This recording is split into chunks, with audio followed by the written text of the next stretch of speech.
So thank you very much, Minister, for agreeing to speak to us, particularly at such a busy time. We really do appreciate it. Pleasure, it's good to be with you. We put out a call to our Every Australian Counts community asking what did they want to ask politicians in the lead up to the federal election, and we got more than 200 questions. So you'll be pleased to know we're not going to ask you all of them. What we've done is gone through them and tried to pick the ones that are the most common. So that's what we're going to ask you here this morning. So I have to say a lot of people asked a version of this question, but we've picked the one from Natasha that really sums up so many. Why is everything taking so long? Why am I so far removed from the people making decisions? And why do I have to keep jumping through so many hoops? What are you going to do to make the system more responsive and quicker? Well, look, we keep a very close eye on what people's experience is as they come into the scheme. So how long an access decision takes, how long it takes for you to be told that yes, you're covered by the NDIS, or no, that your degree of functional impairment is not sufficient for you to be covered. On average, for people coming across from an existing state service, bearing in mind that historically people, of course, have been served by the states and territories, that's a one-day process to get an access decision. Across the total population, about 9 days. Of course, then we go to the plan, developing the plan, so you'll be engaging with your local area coordinator, working through the different elements of that. On average, that's taking about 90 days. Now, it is important that we take the time to get that right, because obviously the plan is the absolute core of your NDIS experience. It's important to make the point that, of course, in the areas that are coming online for NDIS as we continue to transition from the state systems, you can apply up to 6 months before. So you can get in the queue, as it were, to try and reduce the end-to-end time. So, look, we are working hard to improve that end-to-end process, things like the specialist participant pathways and so on, because we are conscious that, of course, we want to get people into the NDIS as quickly as possible, want to get their plans sorted as quickly as possible so you can start getting the supports that the NDIS provides. All right, so the next question that we have is from David, and it's related. How can you make the system more flexible and more person-friendly? It's very rigid and bureaucratic. And again, we've done quite a lot of work to respond to this issue about how do we make it more tailored to the individual experience. So some of the specialist pathways that have been introduced, early childhood, early intervention, of course, with a child who's on the autism spectrum or a child with a hearing impairment, it's so important that we can get them receiving the supports as quickly as possible because of the lifelong benefits that can be delivered if we can get somebody supported as quickly as possible, particularly a child. Things like the psychosocial disability pathway for people with very serious mental illnesses, the complex needs pathway and so on, are all about making the experience more tailored to the circumstances of individuals. I do occasionally hear instances of things being said in the planning process which don't show the level of familiarity that we would like to see being demonstrated with the particular disability that somebody has. I think the changes that we've made are very much about getting to the core of that problem so that as people engage with the NDIS, they feel they're getting a caring response, but also a response that is based on an understanding of their circumstances. Well, actually, that leads nicely into sort of two questions that we have from Dominic and Jen, which is how will you ensure that there is adequate understanding of complex needs when assessing NDIS applications? How can you make sure that those assessing and approving plans are properly qualified and have the relevant experience? And what's being done to ensure there's more comprehensive training for LACs and planners?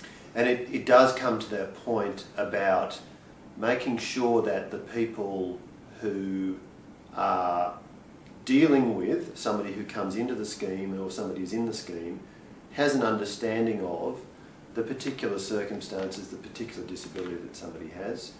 Of course, we've got terrific staff in the NDIS, people drawn from a range of backgrounds, allied health professionals, people with a mental health background, a whole range of backgrounds. There is a lot of work put into the training process, and we've revamped, the agency has revamped the training process just in the last few months. Of course, I'm talking here about both people within the agency and then the local area coordinators. In total, there's more than 10,000 people working to support people in the NDIS. So a very large-scale exercise. The intention with the specific pathways is to be more tailored, have a degree of specialisation there, and back that up with appropriate training. Okay. So the next question that we have is from Ruth. What can you do to make sure there's more consistency and fairness in the system? At the moment, plans seem to be a bit hit and miss. It is a very important point because we're now at over 250,000 participants. Of course, we'll be at 460,000 at full scheme. That's a huge number of decisions or sets of decisions being made about what somebody gets in their plan, what kind of therapies are included in the plan, what assistive technology is included in the plan, and of course, with the explosion in technology, that's a very complex question in itself, and there's some wonderful technology available. How do we get consistency in terms of what goes into a plan for, say, somebody who's vision impaired, technology to assist them, to all the various things to help turn something into something written into something that they can hear and so on, or wheelchair technology. So consistency is important, and it's always going to be something that requires a lot of work when you've got so many decisions being made. Of course, it's important that we've got the internal review process, and on top of that, the appeal process to the AAT. It is important to have those steps in there. I'm conscious there's some stress involved if you end up going down that pathway, but it's very important to have that internal review and to have the process of appealing to the AAT. Under the Act, plan decisions must be made by a delegate of the Chief Executive, so an employee of the NDIA, and we obviously have some extensive mechanisms as to the frameworks within which they operate. But it's also about training, experience, and the organisation, the NDIA overall, and the LACs getting better at the job, and so people don't end up having to at review. Indeed, and what we also don't want to see is two people with virtually identical circumstances getting quite different plans. And so there is a lot of work on standardising that.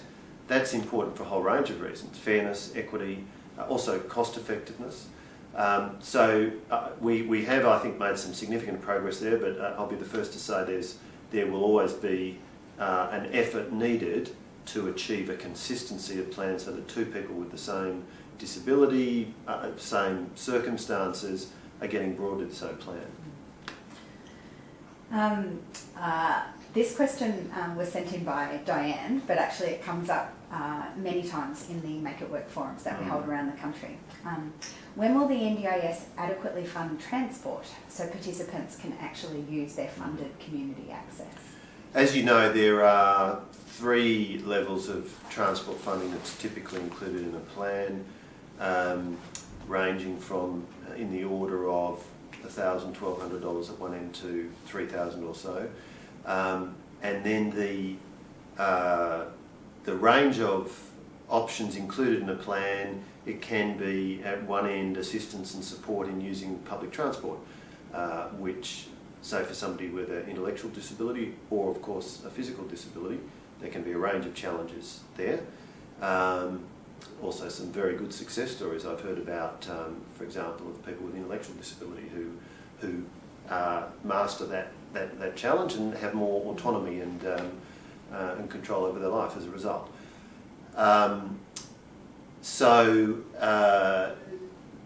In transport, there is that specific allocation for transport. I think there's also some scope for flexibility, particularly when you're self-managed in terms of your basic supports.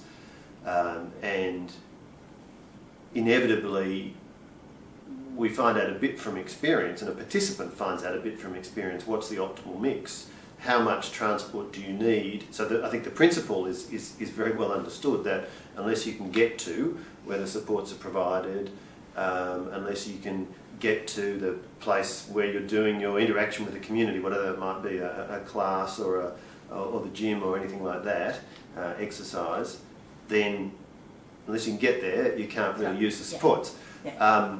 So that principle, I think, is very clear and well understood. The specifics of what that means in terms of the dollars to be spent on transport versus the other elements of the plan, necessarily, even at the individual participant level, it's a bit of learning by doing. Is okay, what's the balance here?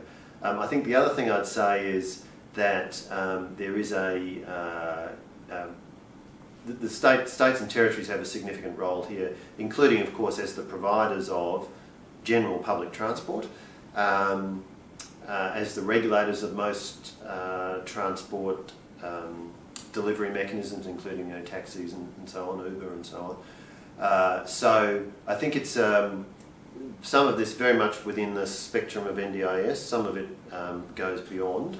To the National Disability Strategy. Well, indeed. Yeah. The issues about whether stations are accessible for people with disability. Yeah. All right. This was again a common question, but we've chosen the one from Fiona. Why are second and subsequent plans being cut? We were building up a good program with excellent goals for the future independence of our son when his funding was cut drastically. So now we can't meet his goals. What are you going to do to make sure the NDIS is fair? I know this is an issue that people raise quite often with me and with my colleagues, and they raise it with me. And it's understandable that if you've been given a plan for 1 year which might be for $40,000 and the next year the plan's for $15,000, at first blush that seems like a very significant reversal. Of course, quite often what will happen is the first plan will have major capital items like a wheelchair that might cost $15,000 or $20,000 or more, or a hoist or other technology. So that's certainly one factor. If you look at the overall numbers, what that shows is 37% of plans at the moment are increasing on the previous level of the plan, and then a little under a third are the same, a little under a third are declining. So there's no overall pattern of the total dollars going into a plan reducing, in fact slightly to the contrary. I think it's really, again, the underlying issue is making sure that the plans are consistent across people in the same circumstances, and that the plans are appropriate to meet the needs of the NDIS participant. That's why we do have the review processes, and where there are anomalous decisions made, and inevitably there will be in an organisation, a program of this scale, we obviously try and minimise them, but where there are, then those review processes are important to highlight if there are particular anomalies that need to be fixed. All right. Again, we had this question from a number of people, but we've picked the one from Pam. While many people with disability who receive support from the NDIS won't need any help from families and unpaid carers, many others will. We know that many families are really struggling. What are you going to do to make sure they get the support they need and they can keep providing that care?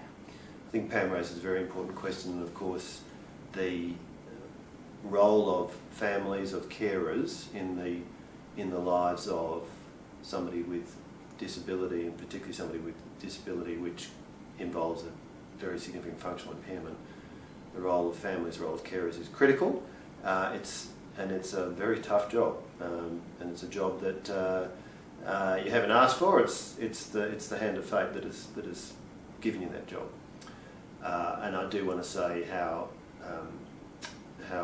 impressed I am by the love that is shown by carers all around Australia in caring for people with significant disability and caring with people in a whole range of other circumstances as well. Now, we did announce in this year's budget $84 million of additional funding for carers, and that takes our total funding adding on to what's been announced in previous years to over $500 million. Included in that is therefore funding for additional respite opportunities.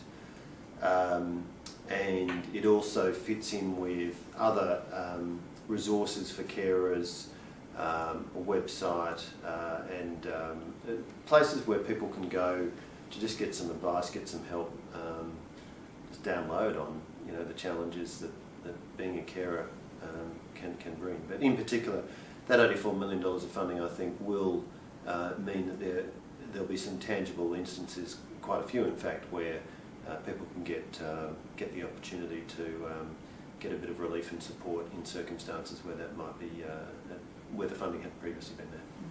All right. So, question from Robert. What do you plan to do about creating more housing for people with disability? Robert's raised a great question, because that's certainly been something that's been a significant focus for me since I've been in the portfolio, building on the great work of my predecessors. So specialist disability accommodation, at the moment there's around 11,000 people who are supported through specialist disability accommodation. That'll reach about 28,000 when we get to full scheme. And I had the opportunity to go to a development created by Summer Housing and see an apartment there with widened doorways, disability suitable bathroom, a hoist in the bedroom, lowered cooktops so that if you're in a wheelchair you can reach the taps and the knobs on the cooker and so on. Actually, the thing that struck me the most about that was the technology.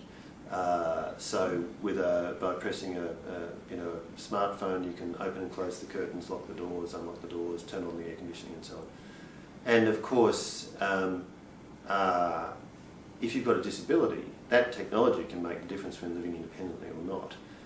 So there's some very exciting progress being made in specialist disability accommodation, and we've done a lot of work in working with potential investors to make sure we've got the right framework there to encourage the investors to come into the market, because what that'll do is they'll take the financial risk on designing and building the property, and then based upon the regulatory framework they can have a degree of confidence that they'll get the payment stream to support somebody with significant disability living in that specially designed accommodation.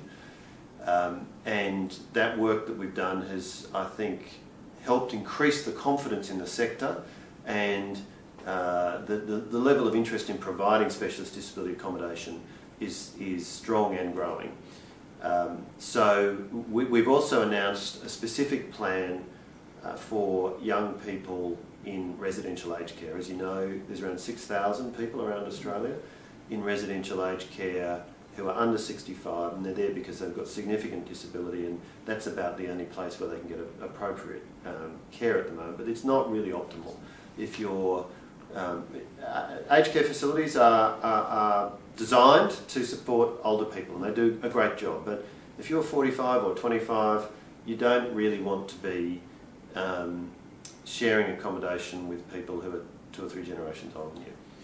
So our commitment is that of those people who are in residential aged care now, if you want to move out into the community, we'll commit that if you're under 45, that'll be available to you by 2022, and for anybody 65 and under, or under 65, that'll be available to you by 2025. So that's quite a lot of people we've got to move. It's quite a significant commitment. It can only be made because of the work we've done with specialist disability accommodation, the level of confidence we now have that the investment is coming into the market, so the stock of specialist disability accommodation is going to increase quite significantly over the next few years.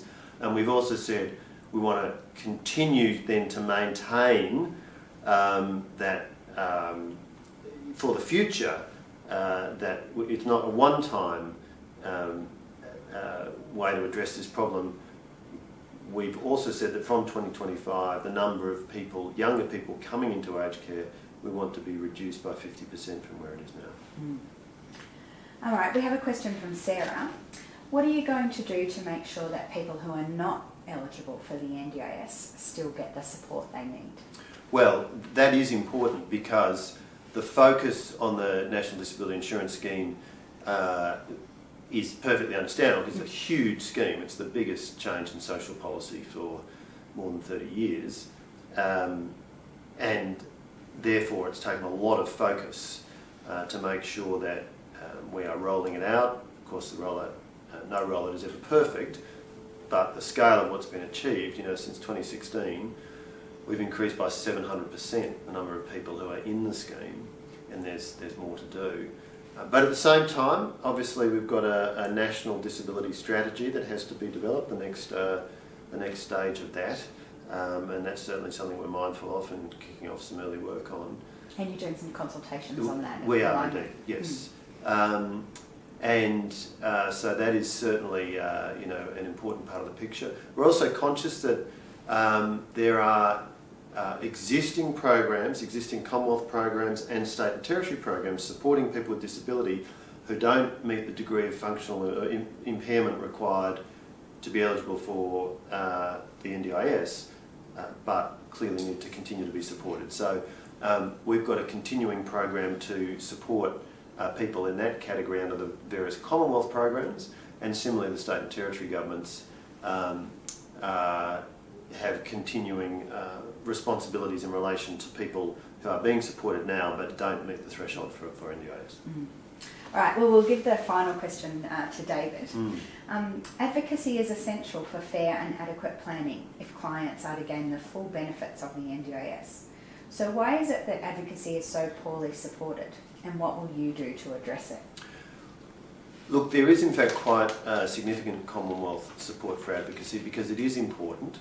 And for example, if you're going to appeal to the AAT, the Australian Administrative Tribunal, the Administrative Appeals Tribunal, you will often need some help in doing that. If assuming you're not in your day job, an administrative lawyer, which I think we can assume the majority of people are not. Yeah. So there is funding for that, and there's funding that supports some of the other advocacy roles, including some of the work that the peak bodies do, and so on. Look, I understand that people will always be making the case for, can we have some additional funding? I understand that, and we have announced some increases. I understand people would always want to see more funding, but advocacy funding is important. There is ongoing funding for advocacy because we recognise that it's an important part of the overall process. Mm. All right, so Minister, given that we are here for the budget this week, we do have one question. The NDIS has been underspent for many years now. So why isn't it possible to invest some of that money back into the scheme to get it working the way we all want it to? Look, it's an important question because there's been a bit of a misunderstanding that's emerged this week about what the budgetary treatment of the National Disability Insurance Scheme is. The starting point is that back in 2012-13, the states and territories and the Commonwealth agreed on so-called bilateral estimates. Mm-hmm. And when you roll that up to a national number, that's that 460,000 target that we talk about quite often, that we are on track to get to by 2020. And there was an expected pathway, so the number of people in the scheme to rise from 2012-13 through to 2020. As we've gone through that trajectory, we've made variations up and down in what we've budgeted for it. And that's a perfectly routine thing that happens in the budget process, not just in disability, but in health, in other parts of my portfolio, in what we budget for New Start or what we budget for age pension. You make variations year by year depending upon what the underlying numbers are of people who will be funded.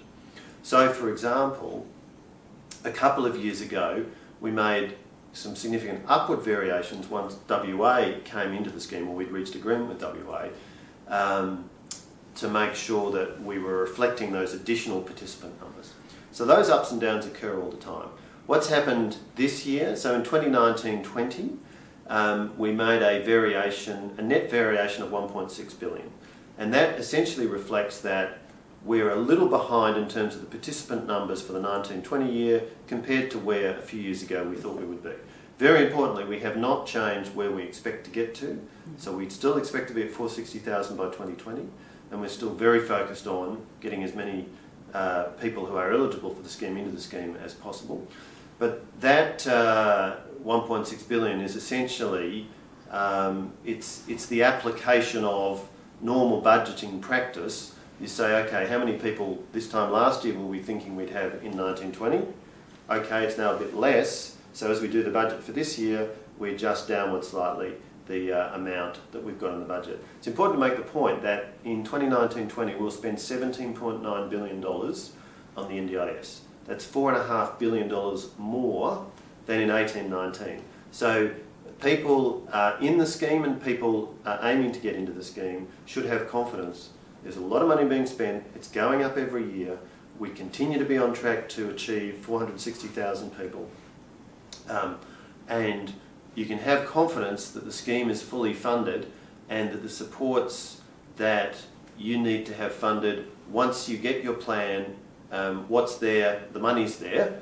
And I make one other point. Over the weekend, I announced $850 million in additional spending in 1920 under the NDIS. So that's for all the existing participants, and that reflects the fact that we've increased the pricing levels that the National Disability Insurance Agency will allow in respect of all of the supports that are provided. So the hourly rate for a personal care worker, or the rate for a physiotherapist or an occupational therapist or a psychologist, any of the health and allied health professionals who you're engaging with in receiving your supports. We've increased the pricing in some cases by up to 15.4%. That's about making sure that the supports are there, that the providers are properly incented to come in and provide those supports across the whole scheme. That's an additional $850 million of financial commitment for 1920. It's very important that when we increase the prices, we also increase the amount that is in people's plans, so the plans will be automatically indexed to take account of those price increases. So my point is, we've got a variation as a result of the numbers in the scheme being a little less, the number of participants being a little less as at 1 July 2019 than we thought they would be a few years ago. As the numbers go up, the money's there. If the numbers, if there was an unexpected upward variation, we will fund it. Just as, for example, in this year's budget for public hospitals, there's a $1.9 billion upward variation across the 4 years because of more places in public hospitals that we need to fund. These are demand-driven programs, and you vary the numbers in the budget every 6 months at budget and at the halfway point, the so-called MYEFA, Mid-Year Economic and Fiscal Outlook. And you do that to make sure that what you've got in the budget is based upon your best understanding of the demand levels and that you've got the money there to meet the demand. We're very confident we've got the money there to meet the demand, and People will be very pleased to hear that. And we remain on track for the 460,000 participants. And by the way, the money doesn't stop there. I mean, the NDIS is a permanent feature of the Australian social policy landscape, and naturally, with a growing population, we expect the numbers in the scheme will continue to grow over time. But the 460,000 is what's been set as the goal. The bilateral estimate rolled up from the numbers agreed between the Commonwealth and each state and territory, where we expect to get to. We're on track to get there by 2020, and the money is there in the budget to meet that level of demand. Good, thank you. Well, as I said, Minister, we really, really appreciate your time this morning. And we thought you might like one of our T-shirts to be an honorary member of the Every Australian Counts community. Thank you very much. All right, thank you very much, Minister. Cheers. Thanks. Right. Great, thank you.